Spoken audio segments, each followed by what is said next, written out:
Hello boaters and boat fans and anybody else who's watching on a scorching Saturday afternoon. This is also for the boat record. I now have this piece of equipment in. There's a little bit too much to say to do as a short, and I'm just going to share a few things that I've learnt about that, having found it salvaged from a skip. Literally it was chucked. I thought it'd be spares and repairs for sale, but obviously I wanted to try it out. When I first powered it up, it did come on. If you've ever had that experience where your phone goes into like a ghost mode, or your laptop where the cursor's zooming around by itself, it sort of did that. The waypoint would activate by itself and the man overboard would activate by itself. I eventually learned how to stop that from YouTube vids, and eventually with perseverance by pressing the waypoint button for 4 seconds, when you did get a little bit of active screen, that disabled it. That was the problem. That was probably why it was in the bin. As well as what I've not been able to do anything about is the line down the centre, but it hasn't got any worse and it has got slightly better. So it's took me about 2 days to become familiar with this incredible piece of equipment, I've got to say. And I'm not a techie person, but went on YouTube, first of all did through setup, factory reset. That didn't make any difference. You can also move that button left and right, the power and display brightness button. You swipe it left and right on power, a bit like pressing F8 on a keyboard, and it will go into a factory reset option mode. Tried that, didn't make any difference. And there is a third one which I've tried a number of times. Quite a bit of information online about a earth wire affects the touch screen. Well, I've got that earthed through the helm cockpit gauges, and I've had it connected and disconnected and it makes no difference at all. What I did do, if you take this cover off, there are about 20, maybe 30 inch spaced apart. Very well made piece of equipment, these, by Garmin, actually.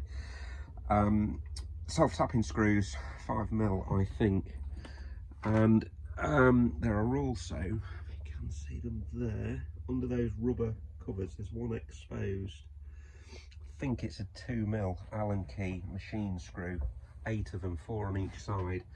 If you undo those and you take the top screen off, that allows the entire touch screen to be carefully lifted out of the body, to which point the connections and the board very, very carefully in areas that are like the white box plastic connections where it connects to the board. I put in some WD-40, and lo and behold, it slowly got better and better and better, to the point where I've decided to keep it.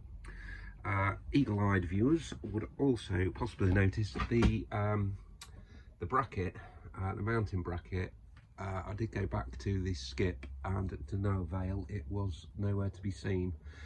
And I looked online and they're about 55 quid for a bit of metal that's bent at 90 degrees at each end. So the eagle-eyed viewers will notice, which I'm very pleased with, I've made a mounting bracket and it works very well. That won't move. In fact, it even forms a little bit of suspension out of a fire extinguisher holder.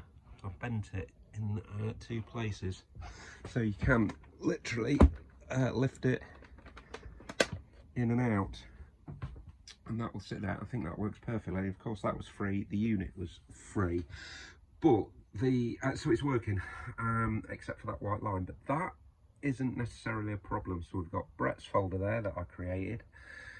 Click on that, and then you've got the dual screen mode, which is all I need, which is absolutely brilliant, because the line of the screen goes straight down the centre. So we'll just go back to the home page. So I've got the map and I've got the gauges. But the amazing thing was that, so as part of my salvaging, the next day after I found that, in a separate marina skip, that was chucked like that. And I do salvage instructions, because you can learn things. So like that, I would have read it. But inside that one, and there was also that. Now I'd heard of Navionics, but only as an app, and I've never got it. I've got a few apps, but I've never got Navionics. If I start going to sea a bit more over the oceans, I probably would get it. But anyway, so I had no idea what that was. So you got a dongle, and you've got 2 chips. I had no idea. So again, YouTube told me all about these. You go to the Navionics website, you put that dongle in the PC, you put the chip in there, and that will update your charts, for which you can purchase where you want anywhere in the world. That one there is Falmouth to Chichester. Okay, so I learned all that. This was totally separate to doing this. I didn't realise until I watched another YouTube video, and I'd gone as far as I could, or I thought with this, was that chip found on there in another marina skip I put in here, and that happens all of the south coast. So if I now zoom in, we've got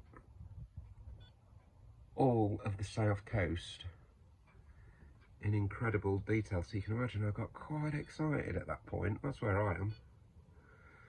And I don't know if this is configured to the tides or that's how it is all the time, because that's showing low tide at the minute.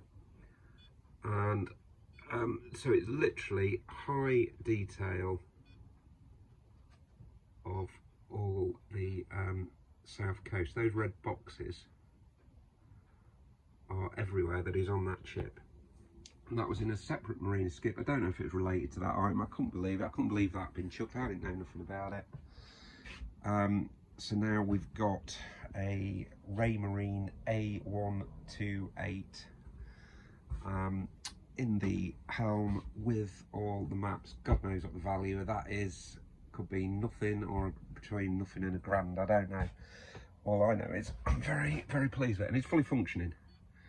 And as I say, that line down the middle, you know, I mean, you can do loads of other things, radar and fish and whatnot, but that's all I'm bothered about, is the dual chart. And of course we've got all that detail.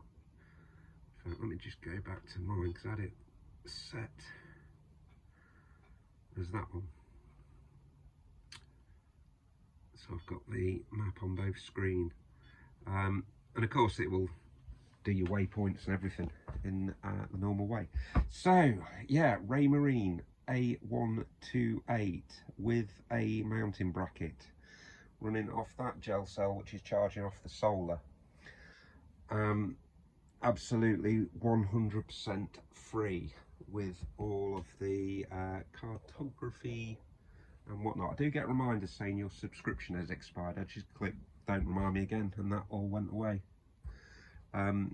So, oh, and I did a total factory reset, which did delete every single waypoint. I had to do that as part of trying to get the touchscreen to work. But the touchscreen repaired itself after applying the WD-40. So it's worth knowing that one. If you're careful, don't put too much on, just a tiny amount at the connectors, a little bit of corrosion on there, it'll get rid of it and it'll start working again, or on the board.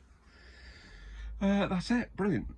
9 minutes, oh my god, it's a long video for me. I hope you found that interesting. I did say it was going to be a geeky one. Out for now, have a fab day.